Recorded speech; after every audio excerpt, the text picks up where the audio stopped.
On this week's KSP News Show, Squad reveals one of the first major gameplay tweaks for 1.1, adding in probe telemetry. Oh, wait, something new to talk about? Finally!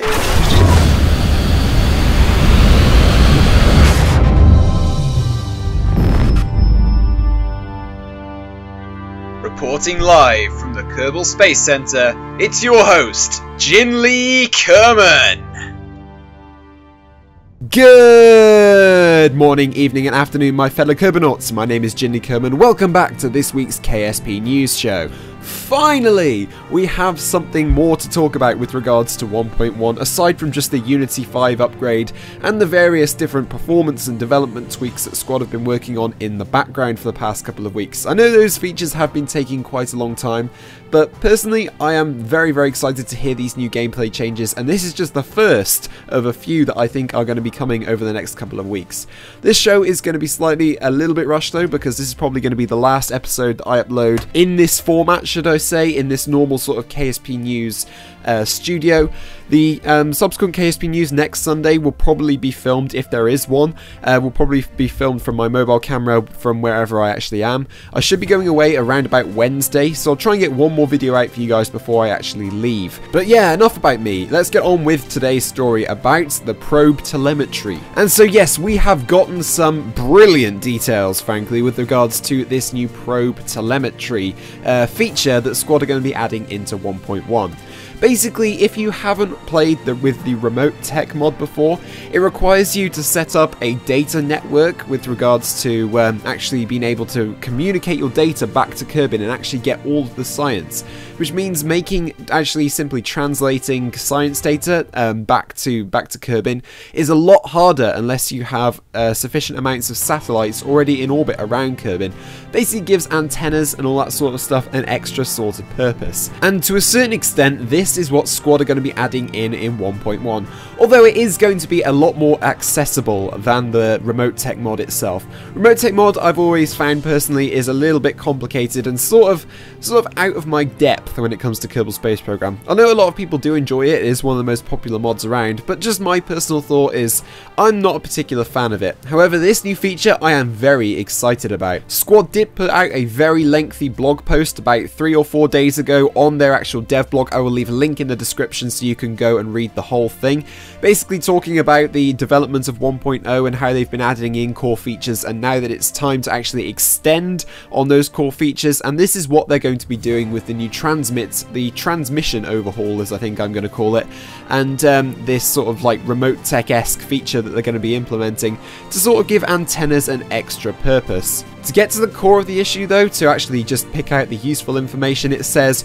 Rover Dude specifically has been working on the 2 features that we've been quite eager to tell you about. Note that all these features are still in development and are pending Q&A playtesting, balancing feedback, as well as community feedback. Additionally, the more challenging aspects of these features will be off or reduced on the lower difficulties of KSP. So these things will be optional with regards to what actual difficulty you'll be using. So if you're playing on easy difficulty, chances are transmission will work very similar, if it's ever so slightly different to what it does at the moment, where you can just transmit data straight back. Normal, you have to put some sort of network up there, and then hard, you'd need like a deep space network and have various different satellites all over the solar system of Kerbal so that you could actually transmit your data back. Some sort of thing like that, which I think is a nice touch with regards to this feature. I think it's needed, particularly for newer players of KSP who haven't perhaps grasped the concept of actually being able to transmit data and actually launch satellites into a stable orbit yet. I think this is a nice touch. So the first feature, it says the first feature is probe telemetry. With this, a probe must establish a connection back to Kerbin or another control point via an antenna in order to operate, be controlled by the player or active in any way. These control points are the planet Kerbin, a craft with an antenna, a pilot Kerbal, and additionally a large probe core. An example of using pilots as a control point would be a mission over Juna, where a piloted command module serves as the remote control point for a landed, unmanned rover. If the player has a non-pilot Kerbal on board, they can still fly the ship, but they would lose access to the probe's piloting capabilities, i.e. a ship where a player uses a probe core for control and crews it with a non-pilot. However, given the length of time that a player would have to spend simulating a relay network around Kerbin in order to ensure the KSC is always reattachable would be significant, and we felt it would be better to have Kerbin simulating a deep space network. It's a ground-based network for relay stations that attempt for a complete coverage of the Earth. In KSP, this is translated to the tracking station. As a player upgrades their tracking station, the range of Kerbin's deep space network will increase, eventually allowing it to receive signals all the way from Elu's closest approach to Kerbin, similar to New Horizons range. In this design, the player then only has to send a signal to Kerbin, saving the triviality of waiting for the KSC to be on the facing side and breaking gameplay flow. Now, the way probes work has sort of been split up in this update into sort of two sections. Firstly, we have this whole probe telemetry thing where data transmission is reliant on different sources and stuff like that, but then it also extends on this feature by using something called relay networks, which are a new feature coming in 1.1. It says in the text here, at this point you may be wondering what the second feature is, and you may have forgotten about it or you may have figured it out. If it's the last one, well done! Roverdude's second feature for 1.1 is antenna relay networks. It extends to range, network, pathfinding and soft occlusion for celestial bodies.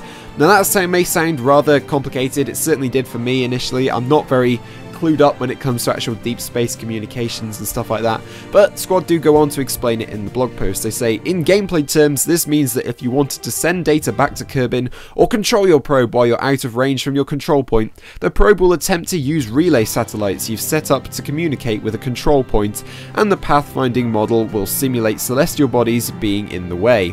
Additionally, there is no direct pointing of antennas, meaning you won't need to have it pointing at the control point for a connection.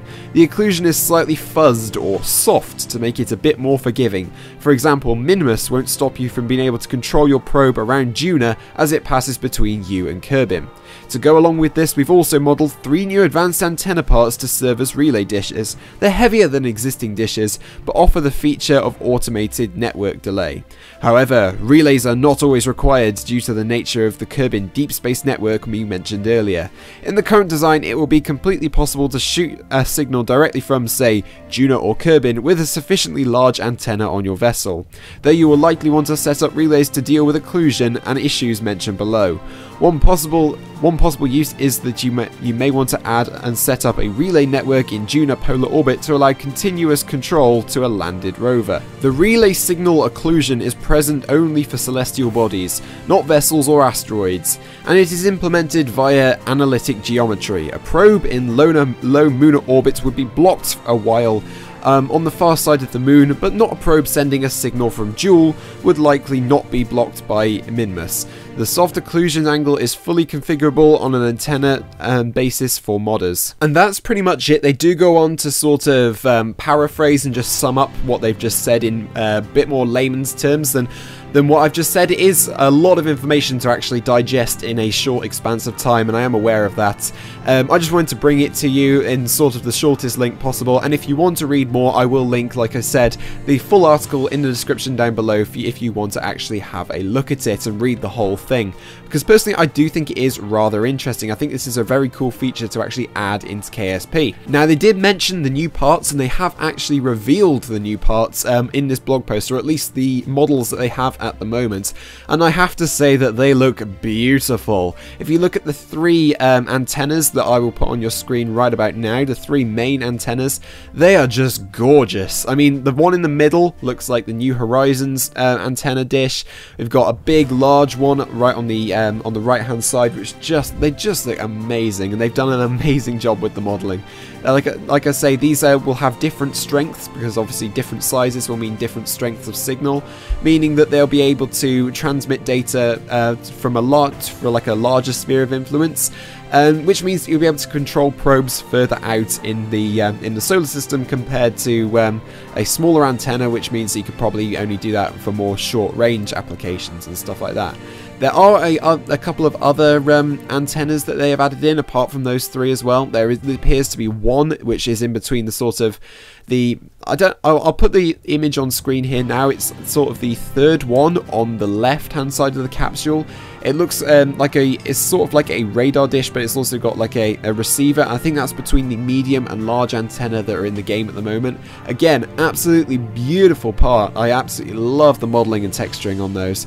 It remains to be seen how this actual thing will work in gameplay. I think something like this is very dependent on the actual UI and how it functions, and just really above all how clear Squad make the fact that you've got to transmit data from probes that are perhaps further out in the solar system using larger actual antenna dishes in order for them to achieve the same signal strength as something that would be closer in. Like I say, a lot of this is dependent in the UI, and this system is still very much in development, but I am very, very interested to see how it actually turns out. But let me know what you guys think in the comments down below. What do you think of this? Do you reckon that KSP has been made a little bit too complicated with these new features? Do you reckon that it was needed, and that refreshing the probe gameplay, which hasn't really been changed all that much since about, I don't know, 0.20, I think? What do you think? Let me know in the comments down below. Is it a good decision? Is it a bad decision? How would you tweak this thing? But yeah, that's pretty much gonna round it off for this episode, guys. Like I say, it was one news story, but it was a fairly significant news story. So this episode probably has been a lot longer than I initially anticipated. I just wanted to go over all the different stuff in a little bit of detail for you guys, and let you guys make your own decisions about it by linking the stuff in the full article in the description down below, so you can go and read it. Like I said, this is probably going to be the last full episode of KSP News that I'm going to be doing for about 2 weeks. I may do a little one on holiday if there is any significant news in the dev notes for that week. If next week there isn't actually any significant news, I probably won't make an episode. Yeah, I'm not going to be making all that many videos while I'm on holiday. I may make 1 or 2, but they most likely will be uploaded when I get back.